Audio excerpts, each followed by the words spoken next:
Moi, un matin, je me lève et je me dis, j'ai envie de faire un one-man show. Ça paraît délirant, c'était stressant, c'était pas paisible, pas du tout. Mais je me dis, c'est trop important d'aller dans la direction de ce que je ressens. Et moi, c'est le message, tu vois, si j'ai pas encore d'enfants, j'en veux. Pour mes enfants, j'ai envie de leur dire juste un truc.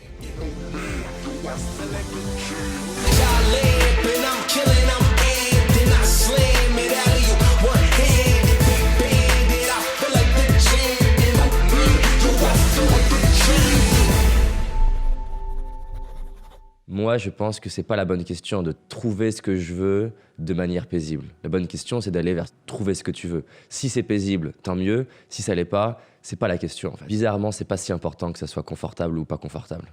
C'est-à-dire que pour certaines personnes, il va avoir un truc plus évident. Pour d'autres, ça sera moins confortable. Ça va demander de partir dans une direction, puis une autre direction, puis une autre direction. Et peut-être dans toutes ces directions, il va avoir une forme de chaos, tu vois, t'es perdu, tu sais pas si c'est la bonne direction, peut-être que t'as des gens qui te regardent et qui se disent mais c'est pas bon, donc t'as les critiques, t'as le regard des autres. L'histoire, elle est remplie de gens qui ont une vie de dingue et pour autant ça n'a pas forcément été paisible. Et l'histoire, elle est remplie de gens qui aiment pas leur vie et pour lesquels ça a été très paisible. Donc je pense pas que la question, ça soit le côté paisible. Maintenant, qu'est-ce qu'on peut faire pour le trouver de manière plus paisible? Tu vois, c'est prouvé scientifiquement aujourd'hui que quelqu'un qui a du mal à se retrouver, tu le mets dans un parc, tu le mets dans la forêt, tu le mets tout seul, tu le mets à méditer. Tu vois, il y a plus de chances qu'il trouve ce qu'il veut. Et après, tu vois, il y a un truc qui est intéressant, c'est que j'adore cette idée que souvent le vrai problème, c'est de croire qu'on a un problème. Et beaucoup de personnes, elles ont du mal à trouver ce qu'elles veulent parce qu'on est dans une culture, et spécialement en France, où ne pas avoir de diplôme, ou faire des erreurs, ou sortir du cadre, c'est mauvais. Et c'est souvent plus ces trois choses-là qui rendent le truc difficile. Mais si on enlève ces trois trucs-là, et qu'on se dit, c'est pas grave si j'ai pas de diplôme, ça veut pas dire que je dois me forcer à ne pas en avoir. Si j'ai envie d'en avoir un, je vais aller vers ça. C'est pas grave s'il y a des gens qui me critiquent et que je fais des erreurs, et que ça prend plus longtemps que prévu. C'est-à-dire que, en gros, au lieu d'avoir le cliché à 23 ans, j'ai ma situation, que je l'ai à 28 ou à 32, je vais potentiellement, justement, partir dans des mauvaises directions. Si je m'autorise à me dire, j'ai le droit de rater, c'est pas grave que j'ai pas de diplôme, et je vais faire un maximum d'expérience. Peut-être que je vais me dire, tiens, je sais pas, quand je regarde des films, j'adore, je sens ce truc-là, et je vais peut-être postuler pour être figurant, je vais me postuler pour être figurant, peut-être lire des livres.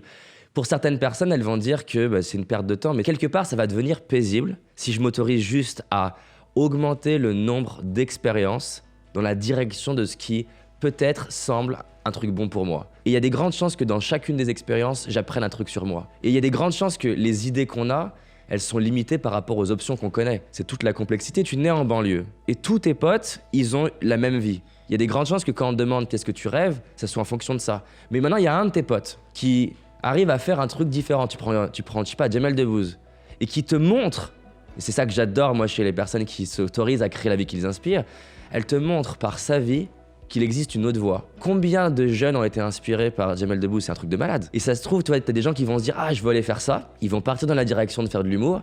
Et peut-être qu'ils vont se rendre compte que, en fait, c'est pas l'humour qui leur plaît, mais peut-être le spectacle, ce qui est différent. Ou peut-être c'est l'organisation. Pour rendre le truc plus paisible, j'enlèverais déjà toute la pression là de trouver vite, pas faire d'erreur, que tout le monde valide ce que je fais. Et moi, c'est le message, tu vois, si j'ai pas encore d'enfants, j'en veux. Moi, pour mes enfants, j'ai envie de leur dire juste un truc. Fais un maximum d'expérience dans la direction de ce que t'as l'impression qui est bon pour toi.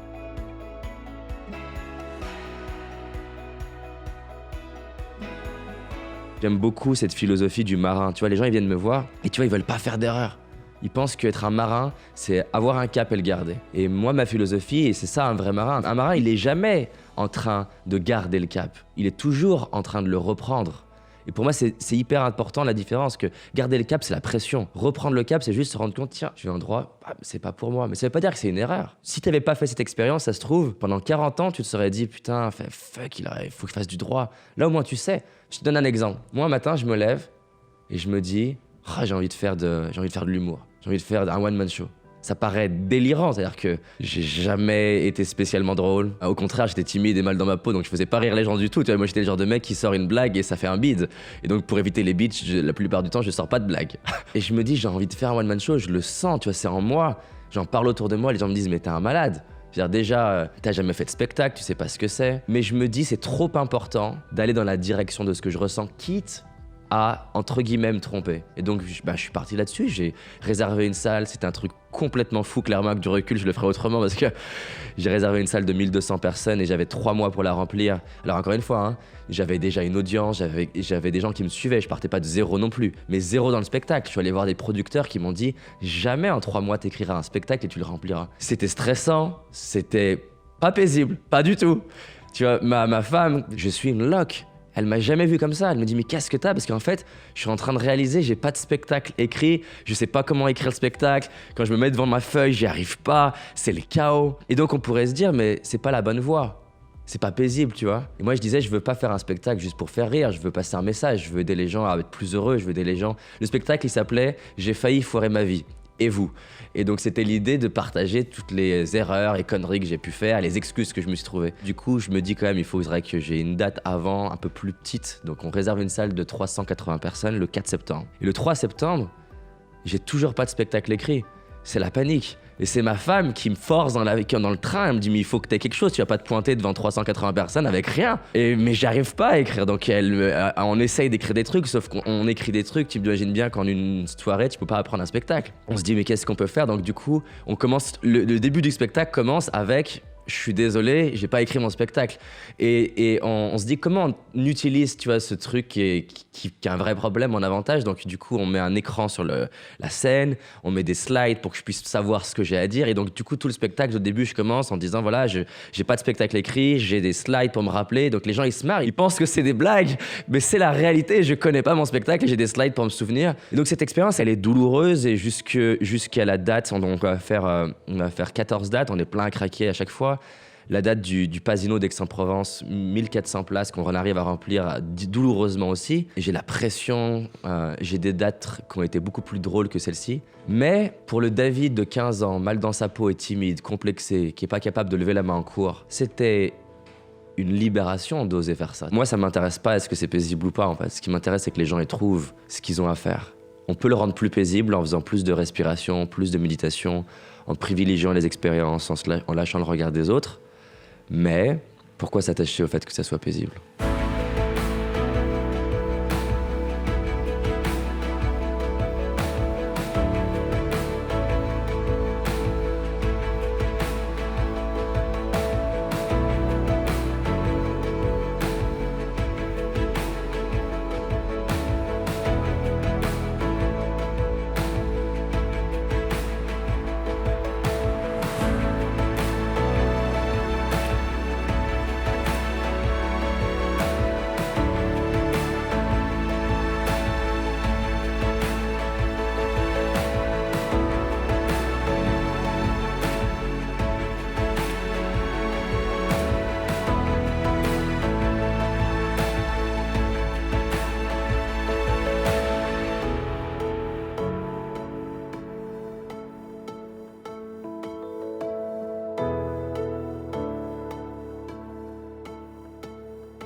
Si t'as envie d'aller plus loin, j'ai réalisé une vidéo qui s'appelle les 5 erreurs que la majorité d'entre nous font et qui va nous causer l'échec de nos projets, nos rêves et notre réussite.